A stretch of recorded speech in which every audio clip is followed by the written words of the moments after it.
Okay, नमस्कार नमस्कार नमस्कार। This is Durgesh Kumar Sharma, Hindi educator from study IQ, और आप सभी का हमारे इस यूट्यूब के ऑफिशियली चैनल पर हार्दिक हार्दिक स्वागत है। और जैसा कि आप सभी यहाँ पर देख रहे हैं, एक बहुत ही प्यारी सीरीज वॉर चलाई जा रही है जिसमें हम पढ़ रहे हैं आर्ट एंड कल्चर। और आर्ट एंड कल्चर में आधुनिक काल की जो वास्तुकला थी उसमें हमने 2 लेक्चर बहुत अच्छे से कंप्लीट कर लिया था। 2 लेक्चर के बाद जो हम अगले पड़ाव पे चलते हैं वो हमारा निकल के आता है तीसरे लेक्चर पे, जिसमें हम पढ़ेंगे कुछ प्रमुख पुरातात्विक स्थल एवं उनका महत्व। अब ये पुरातात्विक स्थल जो है प्राचीन काल का भी हो सकता है, मध्यकाल का भी हो सकता है और आपका आधुनिक काल के भी हो सकता है। अच्छा, इसके बाद एक लेक्चर और रह जाएगा जिसको हम पढ़ने वाले हैं आपका लॉरी पेज कौन थे, लॉरी ब्रेकर कौन थे और कोरिया कौन थे, चार्ल्स कोरिया कौन थे। उनके 2 बहुत फेमस थे जो स्वतंत्रता के बाद के वास्तुकला देखने को हमको मिलते। लगभग रिसेंट 1980 के आसपास की बात रहेगी, मैं आपको पढ़ाऊंगा वहां पे। वो भी बहुत शानदार चीज है।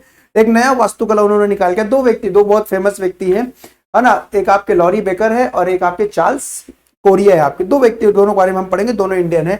तो चलिए अब आज के सेशन को शुरू करते हैं। यहाँ पर हम पढ़ने वाले हैं कुछ महत्वपूर्ण पुरातात्विक स्थल एवं उनका महत्व के बारे में बातें करने वाले। तो इस क्लास को स्टार्ट करने से पहले आपको क्या करना है, आपकी जो रिस्पॉन्सिबिलिटी है वो ये है कि फटाफट सेशन को लाइक कर दीजिए। वीडियो बहुत अच्छी लगे तो प्लीज इसे शेयर कर दीजिएगा। और यदि आप चैनल पर पहली बार जुड़े हैं तो सब्सक्राइब करना मत भूलिएगा और बेल आइकन के बटन को प्रेस करना मत भूलिएगा ऐसे ही अपडेट्स के लिए। बात ये निकल के आता है कि इस क्लास की यदि आपको PDF चाहिए, यदि आपको PDF लगती है कि हमको PDF की जरूरत है, हमें PDF पढ़ना है, तो आप क्या कर सकते हैं, आप मेरा टेलीग्राम चैनल ज्वाइन कर सकते हैं जिसका नाम है हिंदी बाय दुर्गेश। उस चैनल का नाम है हिंदी बाय दुर्गेश। और साथ ही साथ आप क्या कर सकते हैं, स्टडी IQ का PSC वाला टेलीग्राम चैनल भी ज्वाइन कर सकते हैं। किसके लिए?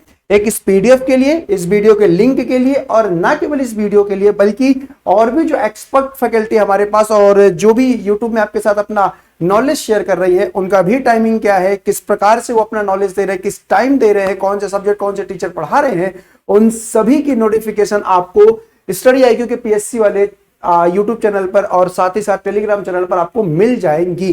तो इसलिए भी मैं कह रहा हूं कि टेलीग्राम चैनल ज्वाइन कर लीजिएगा। अच्छा, बात ये निकल के आता है कि आप पढ़ते हैं कुछ पुरातात्विक स्थल, उनके बारे में जानकारी लेते हैं।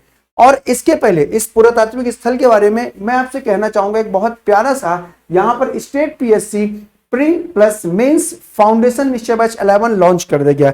अभी जो फाउंडेशन बैच कहते हैं, इस बैच को ध्यान से पढ़िएगा। यहां पर देखिए, ये एक छोटा सा नॉलेज शेयरिंग है, क्योंकि देखिए बहुत से स्टूडेंट ऐसे जिनको ये पता ही नहीं होता कि नया बैच कब स्टार्ट होगा। तो ये उनके लिए यहाँ पर ये बैच लाया गया है। ये जो बीच में मैंने यहाँ पर ऐड किया है सिर्फ इसलिए ताकि आप क्या हो सके, आप हो सके अपडेट, क्या हो सके, आप हो सके अपडेट हमारे न्यू बैच को लेकर, किसके? न्यू बैच को लेकर अपडेट हो सके। इसलिए क्या कहता है, आपके साथ मैं ये नॉलेज शेयर कर रहा हूं। अब ये जो न्यू बैच लाया गया है ये निश्चय फाउंडेशन बैच 11 लाया गया है, जिसमें जितने आप जिस भी स्टेट से बिलोंग कर रहे हैं, जिस भी स्टेट से आप बिलोंग कर रहे हैं उस सभी स्टेट के PSC को हम क्या कर रहे हैं, कवर करते हैं। अब उसमें आपका उत्तर प्रदेश आ जाता है। अगर आप उत्तर प्रदेश से हैं तो भी आपके लिए बेनिफिशियल है। हम कवर करते हैं बिहार PSC को कवर करते हैं। हम कवर कर रहे हैं MP PSC को भी कवर करते हैं। हम कवर करते हैं झारखंड PSC को भी कवर करते हैं। हम उड़ीसा PSC को भी कवर करते हैं। हम आपका हरियाणा PSC को भी कवर करते हैं। हम आपका हिमाचल प्रदेश PSC को भी कवर करते हैं। हम JNK PSC को भी कवर करते हैं और मैनी मोर, बहुत सारे। इवन हम महाराष्ट्र PSC को भी इस समय क्या कर रहे हैं, कवर करते चले आ रहे हैं। तो ये सारी चीजें आप देख पा रहे हैं, ये पूरा स्टेट जो है, ये पूरा स्टेट यहाँ पर कवर किया जा रहा है। और ये सभी स्टेट किसके अंतर्गत आ जाएंगे, फाउंडेशन निश्चय बैच 11 के अंतर्गत आ जाएंगे। और ये जो बैच है मैं आपको बताना चाहूंगा, ये आपको प्राइस राशि दिख रही है 18,999। ये प्राइस राशि मात्र 11,999 रुपए हो जाएगी जब आप क्या करेंगे, DK live coupon code use करेंगे। अब इस 11,000 में बहुत सारी चीजें ऐसी हैं जो हमारी तरफ से आपको एकदम फ्री ऑफ कॉस्ट दी जा रही है। फिर चाहे वो टेस्ट सीरीज का भी एक अपना पैसा होता है, लेकिन वो हमारी तरफ से एकदम फ्री ऑफ कॉस्ट दिया जा रहा है, क्योंकि इस प्राइस राशि में आपको बिल्कुल फ्री दी जा रही है। उसी में आप देखेंगे मॉक टेस्ट भी फ्री में आपको मिल रहा है, वीडियो लेक्चर्स फ्री में मिल रहे हैं, मेंटोरशिप फ्री में मिल रहा है। मतलब आप देखेंगे तो जो जिसका पैसा एक बड़े डेटा पे लेते हैं हम, वो सभी इसके प्राइस के अंदर रखे गए हैं। और कोई भी चीज, बस वन अमाउंट है जिसमें आपको सब कुछ मिल जाएगा। प्रीलिम्स का पूरा कोर्स कंप्लीट कराया जाएगा, मेंस का पूरा कोर्स कंप्लीट कराया जाएगा। इवन हम क्या करेंगे, इंटरव्यू के गाइडेंस भी आपको दिलाएंगे, जो हमारे सिलेक्टेड स्टूडेंट्स हैं उनके द्वारा। बहुत सारे एक्सपर्ट फैकल्टी जो इंटरव्यू में बैठते हैं उनके द्वारा वहां पे आपको क्या मिलेगा, गाइडेंस मिलने वाला है। साथ ही साथ आपको और क्या नई चीज मिलने वाली है इसमें, और नई चीज ये मिलने वाली है कि यदि आप मेंस आंसर राइटिंग करना चाहते हैं, जिसकी एक अपनी खुद की एक बहुत बड़ी फीस होती है, चाहे वो ऑनलाइन हो या ऑफलाइन हो, आप बहुत अच्छे जानते हैं आंसर राइटिंग का एक अपना बहुत बड़ा फीस स्ट्रक्चर होता है, तो वो भी इसके अंतर्गत रखा गया। तो आप समझ लीजिए कि प्राइस ऐसी कितनी नॉमिनल है आपके पढ़ने के लिए। हाँ, ये भी है कि इसकी जो वैलिडिटी है, इसकी वैलिडिटी पूरे 24 मंथ्स के लिए रखी गई है। किसके लिए? पूरे 24 मंथ्स के लिए इसको हम क्या कर दिए गए, आपके लिए यहाँ पर ओपन कर दिया गया। मतलब 2 साल तक आप प्रॉपर इसको पढ़ सकते हैं। सोचिए, जो कोर्स कंप्लीट हो जाएगा उसको आप रिकॉर्डेड देख सकते हैं अनलिमिटेड टाइम्स। कितनी बड़ी बात है, 2 साल तक आप इसको कंस्टेंट पढ़ सकते हैं अपने डेट से। तो फटाफट आप इस कोर्स को क्या कर लीजिए, परचेस कर लीजिए। ये बहुत ही लिमिटेड टाइम के लिए आया हुआ है, फिर ये हट जाएगा। आप यहाँ पर देख सकते हैं कि एडमिशन क्लोजिंग जो है आपका कब हो जाएगा, 20 अप्रैल हो जाएगा। 20 अप्रैल 2025 को क्या हो जाएगा, ये कोर्स कंप्लीटली क्लोज हो जाएगा। तो before this you have to go to website and application, जहां आपको ठीक लगे। आप स्टडी IQ के एप्लीकेशन पर भी जाकर इसको आप क्या कर सकते हो, परचेस कर सकते हो। ऐसा कोई जरूरी नहीं कि आप वेबसाइट से परचेस कीजिए, आप एप्लीकेशन से भी परचेस कर सकते हैं। आप मेरा कूपन कोड लगा दीजिएगा तो ये जो प्राइस राशि आपको 11,999 रुपए में मिल जाएगी। ठीक है, चलिए बाकी आगे हम बात करते हैं आज की क्लास की। तो सबसे पहले आता है, जिस स्थान की हम बात कर रहे हैं, जिस प्लेस की बात कर रहे हैं, सबसे पहला प्लेस आपके स्क्रीन पे आता है चंद्रकेतुगढ़। सबसे पहला जो यहाँ पर स्क्रीन पर दिखता है, ये दिखता है आपका चंद्रकेतुगढ़ दिखता है। अब ये चंद्रकेतुगढ़ क्या है और ये पुरातात्विक स्थल से क्यों इंपॉर्टेंट है, कुछ इमेजेस आप देख पा रहे होंगे यहाँ पर। तो आइए पढ़ते हैं इसके बारे में, चंद्रकेतुगढ़ के बारे में। So the very first point क्या लिखा है कि यह पश्चिमी बंगाल के उत्तर, यह पश्चिमी बंगाल के उत्तर, तो बंगाल के उत्तर 24 परगना जिले के विद्याधरी नदी के निकट स्थित पुरातत्व स्थल है। अब प्रीलिम्स में क्वेश्चन कैसे आ सकते हैं, यहां से प्रीलिम्स में क्वेश्चन कूट में आ सकते हैं, जो कई ऑप्शंस होते हैं, फिर ऐसा लिखा रहता है कूट सत्य है, 1 2 सत्य है, 1 2 3 सत्य है, 1 2 3 4 सत्य है, 2 3 4 सत्य है। आप पढ़ाओगे ऐसे क्वेश्चन आते हैं। तो चंद्रकेतुगढ़ के बारे में असत्य है, ये चंद्रकेतुगढ़ के बारे में सत्य है। चार स्टेटमेंट दे देगा और स्टेटमेंट बेस्ड क्वेश्चन यहां से बन जाते हैं। तो सबसे पहले क्या है कि भाई ये कहां पर है चंद्रकेतुगढ़, तो यह पश्चिम बंगाल के उत्तर वाले भाग के 24 परगना जिले के विद्याधरी नदी के निकट स्थित एक पुरातात्विक स्थल है। ठीक है, एक तो एड्रेस क्लियर हो गया।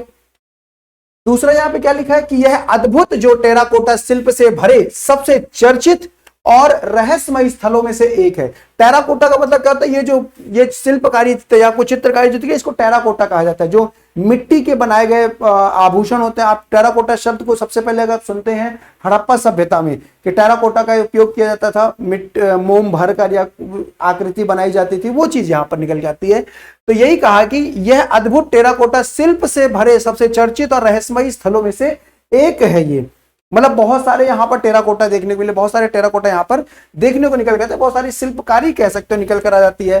फिर चंद्रकेतुगढ़ की बात करें तो और किस लिए जाना जाता है, तो चंद्रकेतुगढ़ से खुदाई में उत्तरी काला पॉलिशदार मृदभांड के अवशेष और मौर्य कुषाण और गुप्त काल की मूर्तियां, आहत सिक्के और स्वर्ण सिक्के मिले हैं। Very very important, very very important है ये लाइन आपके लिए, क्योंकि यहां पर सबसे पहले मृदभांड मिले। और मैंने आपसे कहा था मृदभांड जो थे यह प्राचीन काल में बनाए जाते थे। प्राचीन काल में हमने 3 बातें पढ़ी थी, एक वास्तुकला पढ़ी थी, एक मूर्तिकला पढ़ी थी और एक मृदभांड पढ़े थे। वास्तुकला, मूर्तिकला, मृदभांड, 3 बातें हमने पढ़ी थी।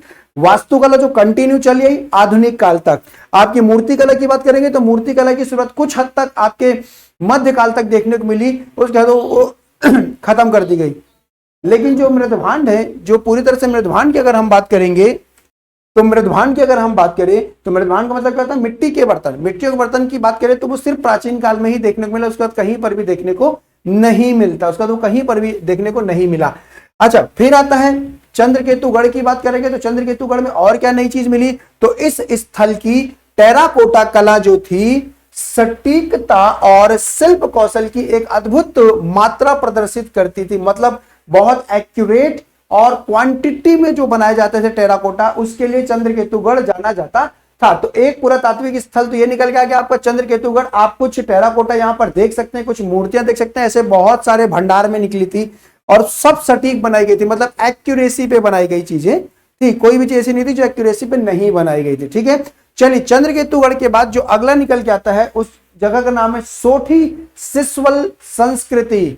सोठी सिस्वल संस्कृति। अब ये क्या है सोठी सिस्वल संस्कृति? हो सकता है आप में से बहुत सारे स्टूडेंट ऐसे होंगे जो फर्स्ट टाइम इसको सुन रहे होंगे, फर्स्ट टाइम इसको पढ़ रहे होंगे, तो बहुत ध्यान से इसका नोट्स बनाते चलिएगा, क्योंकि पूरे यूट्यूब में कहीं पर भी आपको आर्ट एंड कल्चर का विस्तृत क्लास नहीं मिलेगा। स्टडी IQ मात्र एक ऐसा प्लेटफॉर्म है जो आपको पूरी तरह आर्ट एंड कल्चर कंप्लीट करा रहा है। एंशिएंट कंप्लीट करा दिया गया है मेरे द्वारा, मध्यकाल हमने कंप्लीट कर लिया है, आपका मिडाइवल एंड मॉडर्न भी 2 लेक्चर का भी कंप्लीट हो जाएगा। तो मतलब पूरा कंप्लीट आर्ट एंड कल्चर जो है, जिसमें वास्तुकला, मूर्तिकला, मृदभांड सब कुछ कंप्लीट करा दिया गया है। एक प्रॉपर नोट्स बनाएंगे तो आपको कहीं पेड कोर्स में जाने की जरूरत नहीं। लेकिन हाँ, इसी तरीके के और डिटेल में आप पढ़ना चाहते हैं तो उसके लिए आप स्टडी IQ अभी ऑफर लेकर आया, तो फटाफट आप जाके कोर्स को परचेस कर सकते हैं। ठीक है, चलिए वापस आते हैं सोठी सिस्वल की तरफ। सोठी सिस्वल क्या होता है? तो सोठी जो है यह सिंधु घाटी सभ्यता पूर्व की लगभग 4600 ईसा पूर्व की बस्ती का प्रारंभिक पुरातात्विक स्थल है। मतलब सिंधु घाटी सभ्यता से भी प्राचीन की बात हो रही, संस्कृति सिंधु घाटी सभ्यता से भी पहले की जो संस्कृति थी वो थी सोठी सिस्वल संस्कृति। देखिए एक नई चीज निकल के आ गई आपके लिए। लगभग कितनी पुरानी है? लगभग 4600 ईसा पूर्व पहले की कहानी है ये चीज। और अगर हम बात करें सिंधु सभ्यता की तो ये 2700 ईसा पूर्व से लगभग 3000 ईसा पूर्व से लगभग 1700 ईसा पूर्व के आसपास तक इसकी सभ्यता, 1750 के आसपास इसकी सभ्यता देखने को मिलती है। फिर 1500 ईसा पूर्व से वैदिक सभ्यता शुरू हो जाता है। अच्छा, ये स्थान है कहां पर? यह राजस्थान में स्थित है। ये जो सोठी सिस्वल संस्कृति थी, कहां स्थित थी? आपका राजस्थान में, आज वर्तमान राजस्थान में स्थित है। फिर क्या लिखा? सिस्वल जो है हरियाणा के हिसार में स्थित है। सोठी सिस्वल संस्कृति कहां पर स्थित थी? राजस्थान में। और सिस्वल जो है ये हरियाणा के हिसार में स्थित है, सिस्वल नामक शब्द। ठीक है, फिर क्या लिखा जाता है कि सांस्कृतिक स्थल जो है लगभग 3800 ईसा पूर्व का ताम्र पाषाण युग का है। इस स्थल से मिले बर्तन कालीबंगा के 6 कपड़ों को प्रदर्शित करते हैं। क्या क्या चीजें मिला? एक तो ताम्र पाषाण युग की बात हो गई है, इस स्थल से क्या मिले? बर्तन मिले, और कालीबंगा के 6 कपड़ों को यहाँ पर क्या करता है? प्रदर्शित करता है। इस चीज को देखेंगे, जिस चित्र को आप देख रहे हैं, ये जो आप कह सकते हैं भाग देख रहे हैं, ये जो ताम्र पाषाण से ऐसे तत्व मिले थे इस युग में, आपको इस प्रकार के वस्तुएं देखने को मिलती है। फिर आता है कि लोहारी राघो हरियाणा में सोठी सिस्वल संस्कृति काल से संबंधित एक और स्थल है। लोहारी राघव याद रखिएगा, लोहारी राघव हरियाणा वालों याद रखना, लोहारी राघव जो है ये सोठी सिस्वल संस्कृति काल से संबंधित एक और स्थल है। तो राजस्थान और हरियाणा के लिए तो बहुत वेस्टर्न बेस्ड है, ये वाला पॉइंट बहुत इंपॉर्टेंट हो जाता है। सोठी सिस्वल संस्कृति राजस्थान में भी थी, और एक जो सिस्वल कहते हैं ये कहां पर पाई जाती है? हरियाणा के हिसार में स्थित थी। यह एक संस्कृति है, और ये कब से है? ये कहते हैं कि सिंधु सभ्यता से भी प्राचीन संस्कृति के रूप में ये निकल कर आई थी, उभर कर आई थी, और अपने को यहां पर देखने को मिलता है। अच्छा, फिर आता है बुर्ज़होम पुरातात्विक स्थल। बुर्ज़होम पुरातात्विक स्थल, ये आप देख रहे हैं, ये एक तरह का आप देख रहे हैं, ये बुर्ज़होम है। यहां से निकलने वाले कुछ मृदभांड भी देखने को मिलते हैं। अब बुर्ज़होम क्या था, किस प्रकार से काम करता था, बुर्ज़होम देखते हैं और इसके बारे में जानकारी लेते हैं। बुर्ज़होम की बात करेंगे तो सबसे पहले निकल के आता है कि यह कश्मीर घाटी में स्थित एक नवपाषाणिक स्थल है। कहां पर? कश्मीर घाटी में स्थित एक नवपाषाणिक स्थल है। दूसरा क्या लिखा है कि पुरातात्विक खुदाई से 3000 ईसा पूर्व से 1000 ईसा पूर्व के बीच सांस्कृतिक महत्व के विभिन्न चरणों पर क्या किया गया? प्रकाश पड़ा है। तो ये जो स्थल है, ये जो आप स्थल देख रहे हैं, ये स्थल कहां से खोजा गया है? तो ये स्थल खोजा गया आपका कश्मीर से खोजा गया। कहां से? ये स्थल कश्मीर में पाया जाता है, लिखा है कश्मीर घाटी में स्थित है। वहां से मृदभांड भी पाए गए हैं और कुछ गुफाएं भी यहाँ पर देखने को मिला है। और ये कितनी पुरानी बताई गई? 3000 ईसा पूर्व से 1000 ईसा पूर्व के बीच की बात बताई गई, जिसका नाम क्या है? बुर्ज होम पुरातात्विक स्थल। ठीक है, इसके पहले हमने क्या पढ़ा? सोटी सिसवल संस्कृति, और उसके पहले हमने क्या पढ़ा यहाँ पर? चंद्रकेतुगढ़। ठीक है, बुर्ज होम के बाद नेक्स्ट पुरातात्विक स्थल निकल के आता है जिसका नाम है दोयांग धनसिरी घाटी। क्या नाम है? दोयांग धनसिरी घाटी नाम है। तो दोयांग धनसिरी घाटी क्या है? तो सबसे पहले यहां पे निकल के आएगा कि यह प्राचीन पुरातात्विक स्थल जो है असम में स्थित है। यह प्राचीन पुरातात्विक स्थल कहां पर स्थित है? असम में स्थित है। सबसे पहले कौन सा? दोयांग धनसिरी घाटी। दूसरा इंपॉर्टेंट फैक्ट क्या निकल के आता है कि दोयांग नदी धनसिरी की एक सहायक नदी है, याद रखिएगा। तो क्या बोला गया? यह प्राचीन पुरातात्विक स्थल असम में स्थित है। अब दोयांग एक नदी है जो किसकी है? धनसिरी। क्या लिखा है? दोयांग नदी जो धनसिरी की एक सहायक नदी है। तो मतलब धनसिरी जो है ये एक मुख्य नदी होगी, मुख्य नदी होगी, और इसकी सहायक नदी कौन है? आपकी दोयांग नदी निकल के आ जाती है कि नहीं? फिर क्या लिखा है कि दोयांग जो है धनसिरी घाटी द्वितीय और तृतीय शताब्दी से दक्षिण पूर्व एशिया और भारतीय मुख्य भूमि के बीच एक महत्वपूर्ण व्यापार कड़ी के रूप में कार्य करती थी। कहने का मतलब ये है, ये जो आप स्थल देख रहे हैं, ये स्थल कभी किस रूप में कार्य करता था? ये जो है ये व्यापार के रूप में कड़ी थी। मतलब यहां से व्यापारी दूसरे देश में जाते थे, दूसरे देश से हमारे यहां पर आया करते थे। एक रास्ता था एक तरह से। ठीक है, ये एक रास्ता था। कौन सा? ये घाटी जो थी एक रास्ता थी, दोयांग धनसिरी घाटी, जो किस नदी के नदी पे बसा हुआ है? तो दोयांग नदी पे बसा हुआ है, जो किसकी सहायक नदी है? आपकी धनसिरी की सहायक नदी है। तो कुछ भी है, दोयांग घाटी किस राज्य से संबंधित है? तो असम से संबंधित है। अच्छा, ये जाना किस लिए जाता था? तो ये व्यापार कड़ी था। एक व्यापार के लिए लोग इसको क्या करते थे? इस घाटी का प्रयोग किया करते थे। अच्छा, दोयांग के बाद आता है नेक्स्ट पॉइंट आता है यहाँ पर, क्या आता है? अंबा देवी शैलाश्रय। क्या नाम है? अंबा देवी शैलाश्रय। अब अंबा देवी शैलाश्रय क्या है? तो यहां पर देखिएगा तो पहला पॉइंट क्या निकला है कि यह विस्तृत गुफा स्थल मध्य प्रदेश की सतपुड़ा श्रृंखला में स्थित है। कहां पर स्थित है? मध्य प्रदेश की सतपुड़ा श्रृंखला में स्थित है। याद रखिएगा, मध्य प्रदेश के बीचों बीच से एक नदी गुजरती है, जिस नदी का नाम है आपका यहां पर नर्मदा नदी। नर्मदा नदी के उत्तर भाग तरफ, नर्मदा नदी के उत्तर भाग में विंध्य पर्वत है, विंध्य पर्वत है, और इसके दक्षिण भाग में सतपुड़ा श्रेणी है। सतपुड़ा श्रेणी है। उत्तर भाग में विंध्य श्रेणी मिलेगा, दक्षिण भाग में सतपुड़ा श्रेणी मिलेगा। मतलब मध्य प्रदेश के नीचे वाले भाग में, नीचे वाला भाग अगर मैं आपसे बताऊं तो खंडवा, खरगोन, धार, और क्या पड़ता है? निवाड़ पड़ता है, और क्या बोलते हैं? बैतूल पड़ता है। तो ये वाले बेल्ट में आपको क्या मिल सकता है? यहाँ पे सतपुड़ा श्रेणी मिलते हैं। ऊपर जाएंगे, ऊपर वाले भाग में जैसे जबलपुर हो गया, है ना, नरसिंहगढ़ हो गया, तो ये सारे बेल्ट में आपको क्या मिलता है? विंध्य मिलता है। तो यही कहा गया कि यह विस्तृत गुफा स्थल मध्य प्रदेश की सतपुड़ा श्रृंखला में स्थित है। ठीक है, दूसरा क्या लिखा हुआ है कि इन गुफाओं में कई शैलात्कीर्णन और शैल चित्र पाए जाते हैं। ये जो अंबा देवी आप देख रहे हैं, यहाँ पे मैंने एक इमेज भी लगाया था कि बहुत सारी आपको शैल चित्र देखने को मिलेगा। वो उसके शैलाश्रय के पास बड़े बड़े टीले भी पाए जाते हैं, बहुत सारे, जो एक धार्मिक स्थल के रूप में भी लोग प्रयोग करते हैं। और ये क्या लिखा है? यह सबसे पुराना शैल चित्र लगभग 20,000 साल पुराना है। अब 20,000 साल पुराना की बात कर रहे हैं, मतलब ये सीधा हम आदि मानव के समय में पहुंच गए। यही लिखा है कि यह सबसे पुराना शैल चित्र है, मतलब कह सकते हैं भारत का सबसे पुराना शैल चित्र भी कह सकते हैं, जो अंबा देवी शैलाश्रय में पाया जाता है। आदि मानव के समय का शैल चित्र रहा होगा, जो यहाँ पर हमको क्या करता है? देखने को मिलता है और हमको आपको पढ़ने को मिलता है। तो कभी एग्जाम में जब भारत का सबसे पुराना शैल चित्र कहाँ पे पाया गया है, तो ये याद रखिएगा, मध्य प्रदेश में एक जगह है सतपुड़ा श्रेणी में, वहां पर पाया गया, जिसका नाम है अंबा देवी शैलाश्रय मिलता है। क्लियर है? बढ़िया।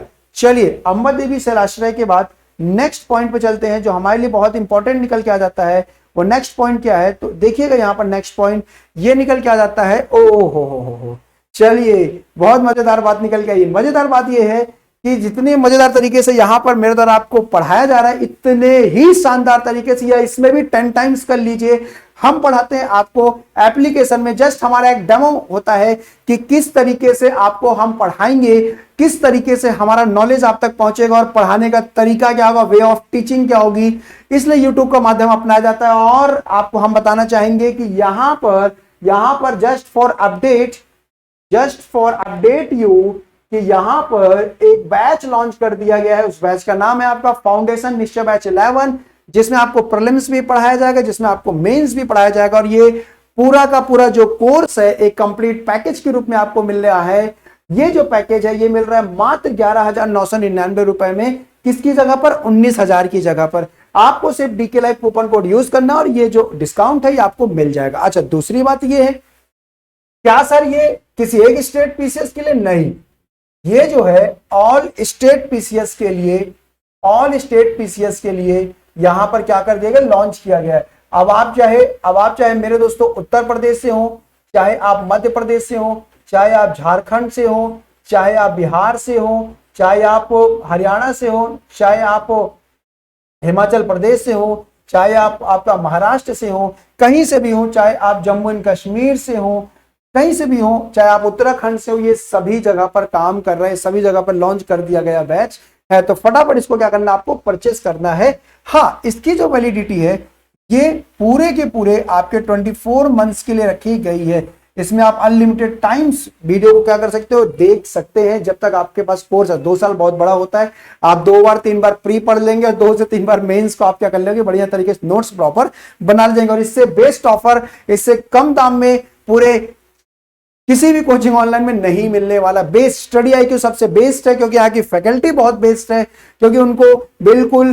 परख कर रखा जाता है ताकि आपके साथ किसी भी तरीके का कोई भी धोखा ना हो सके और मजेदार तरीके से टीचर एक्सपर्ट जो फैकल्टीज है वो आपको पढ़ा सके। सो दैट्स व्हाई ये प्राइस राशि हमारे हिसाब से बहुत कम रखी गई है, मतलब हमारी काबिलियत, हमारे नॉलेज के हिसाब से बहुत कम है, लेकिन आपको ध्यान में रखते हुए सिर्फ हमने प्राइस राशि इतनी कम कर दी है। तो फटाफट वेबसाइट जाइए और इस कोर्स को खरीदिए भाई, और फिर हम मिलते हैं पेड कोर्स में, है कि नहीं। चलिए अगले स्थल की बात करेंगे। तो अगले स्थल यहाँ पर एक साथ 2 आपके स्क्रीन पर दिख रहा होगा। जैसे पहला स्थल आपको यहाँ पर देखिए क्या लिखा है, सुघ प्राचीन टीला। तो इस स्थल का नाम क्या है, सुघ प्राचीन टीला नाम है। अब इस सुघ प्राचीन टीला क्या है और किस प्रकार से काम करता है, आइए देखते हैं।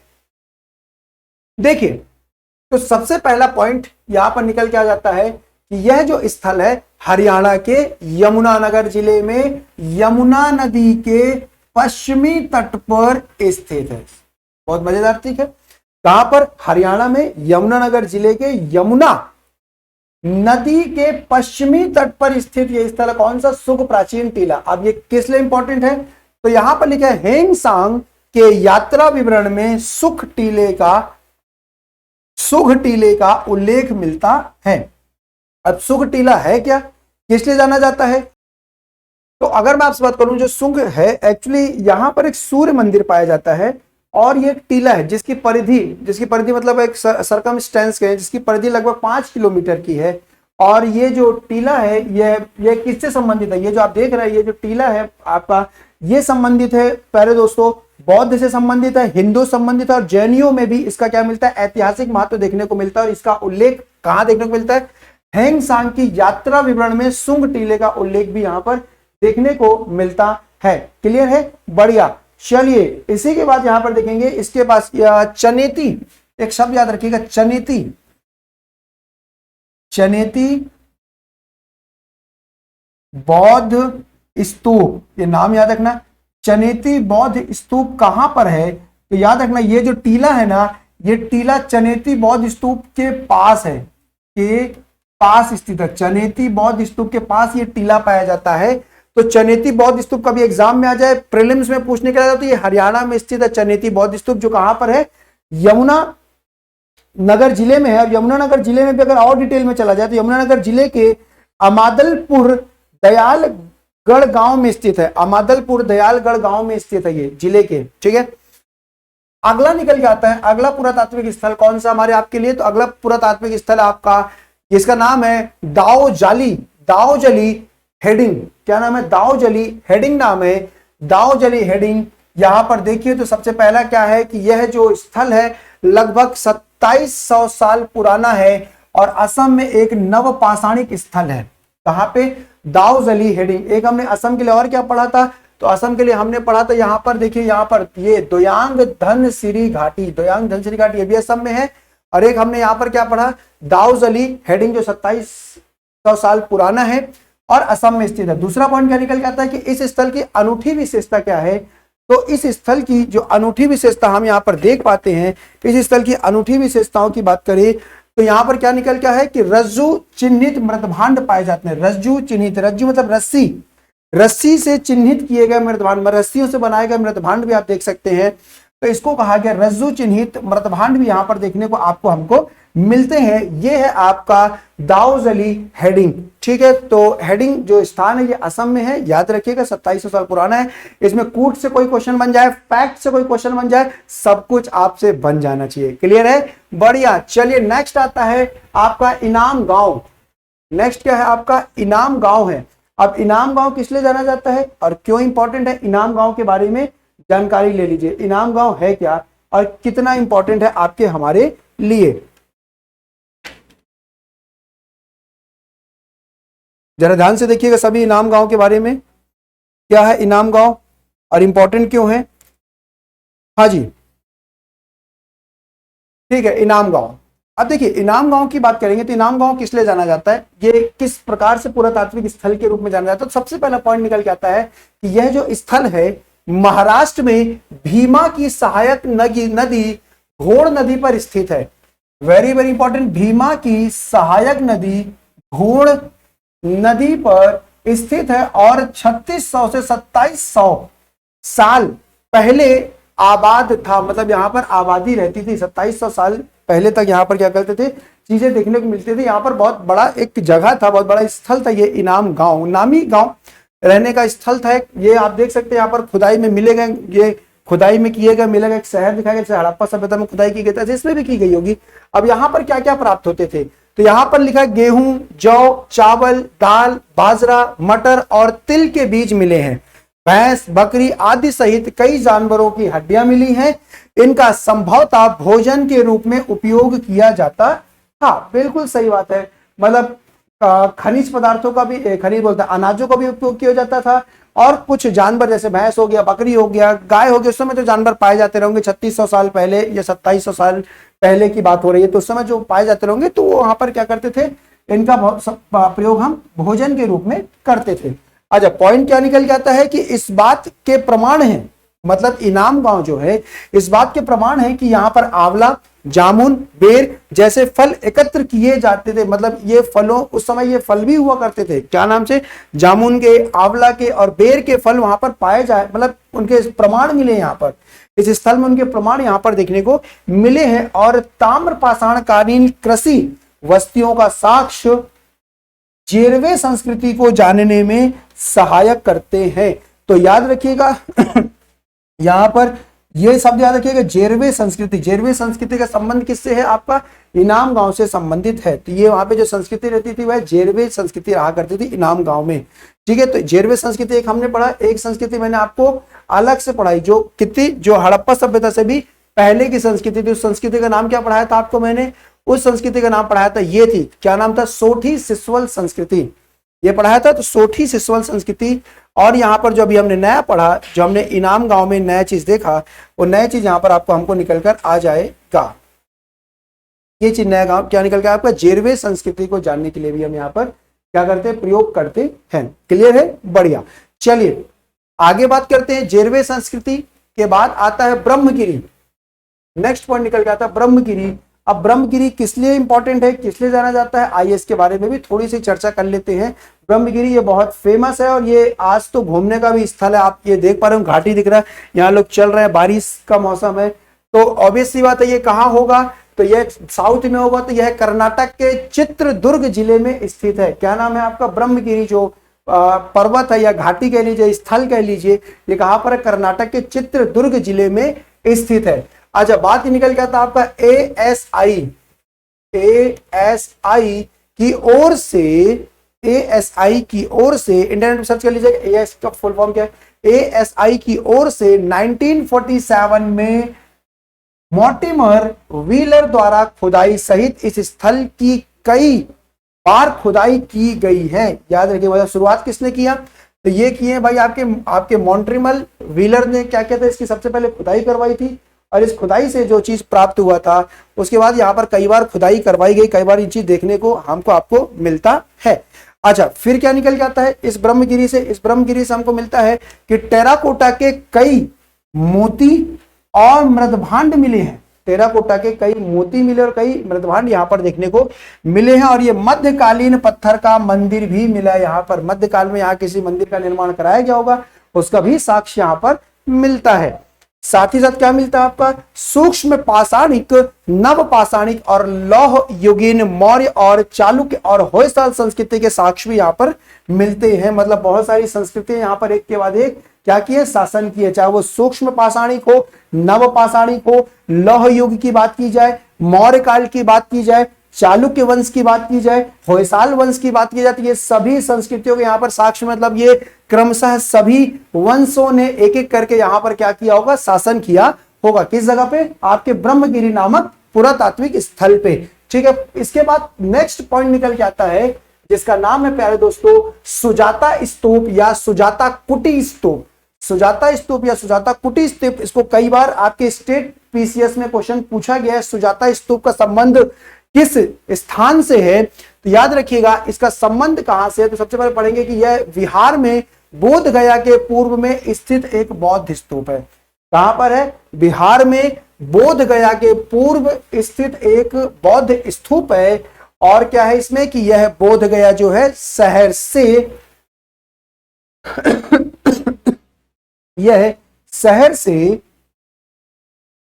फल्गु नदी पर स्थित है। कहां पर? फल्गु नदी पर स्थित यह स्तूप है। इसके पास कौन सी नदी है? फल्गु नदी है। फल्गु नदी के पार स्थित है, पार नहीं, फल्गु नदी के पास स्थित है। और शुरू में यह द्वितीय शताब्दी ईसा पूर्व में बनाया गया था। तो तीन बातें हैं। कहां पर है ये? तो बिहार के बोध गया में स्थित है ये। अच्छा, किस नदी के तट पर बसा हुआ है? तो ये फल्गु नदी के पास स्थित है। और कब बनाया गया? द्वितीय शताब्दी ईसा पूर्व में बनाया गया। हाँ, yes, absolutely right, very good. अब चलते हैं, ये रहा हमारा अंतिम पुरातात्विक स्थल जो हम यहाँ पर देखने वाले। अंतिम पुरातात्विक स्थल की अगर आप बात करें, यहाँ पर क्या लिखा है? सनौली के योद्धा। सनौली के योद्धा, यहाँ पर आप देखेंगे, यहाँ पर कुछ मैं आपको योद्धा की वो दिखा रहे हैं, यहाँ पर मिले खुदाई में इनके प्रमाण मिलते हैं सनौली के योद्धा के। तो क्या लिखा है सबसे पहला पॉइंट कि 2005 में भारतीय पुरातत्व सर्वेक्षण ने उत्तर प्रदेश के सनौली गांव से कुछ प्राचीन कलाकृतियों की खोज की, इसीलिए इसको सनौली के योद्धा कहा गया। कहां पे? उत्तर प्रदेश के सनौली गांव से कुछ प्राचीन कलाकृतियों की खोज की। पॉइंट बदल के क्या निकल जाता है कि 2018 में परीक्षण उत्खनन का कारण गेरू रंग के बर्तन की संस्कृति को माना जाता है। क्यों उत्खनन किया गया? 2018 में परीक्षण किया गया, तो उत्खनन का कारण क्या माना गया कि जो गेरू रंग के बर्तन की संस्कृति वहां पर मिली थी, उसको जब और खुदाई की गई तब यहाँ पर हमको योद्धा की भी कुछ यहाँ पर प्रमाण मिलते हैं। फिर क्या निकलता है? कार्बन डेटिंग परीक्षणों ने पुष्टि की कि शवाधान स्थल जो जहां पर शवों को क्या किया जाता, दफनाया जाता था, शवाधान स्थल जहां जनजाति योद्धा कबीले के 125 शवाधान मिले थे, 4000 साल पुराना था। और क्या बोला गया कि वे तकनीकी रूप से क्या थे? उन्नत हथियारों का उपयोग करते थे। इसलिए इस स्थान को क्या क्या कहा जाने लगा? इसको सनौली के योद्धा का स्थान दे दिया गया, जो सनौली गांव के पास पुरातात्विक स्थल के रूप में मिले थे। लगभग कितने मिले थे? 140 शवाधान यहाँ पर प्राप्त हुए थे, जो कितने पुराने हैं? 4000 साल पुराने हैं। और उस समय सोचिए 4000 साल पुराने की बात करें, 4000 साल पहले वो बहुत उन्नत हथियारों का भी प्रयोग करते थे। कौन? वहां के जनजाति जो योद्धा हुआ करते थे, जो कबीलों में रहा करते थे। ये चीज यहां पर निकल कर आ जाता है। और आज की क्लास को कंप्लीट करने से पहले मैं आपको यह बताना चाहता हूं, एक छोटी सी अपडेट है, एक बहुत इंपॉर्टेंट नोटिफिकेशन कह सकते हैं आपके लिए, बहुत फेमस,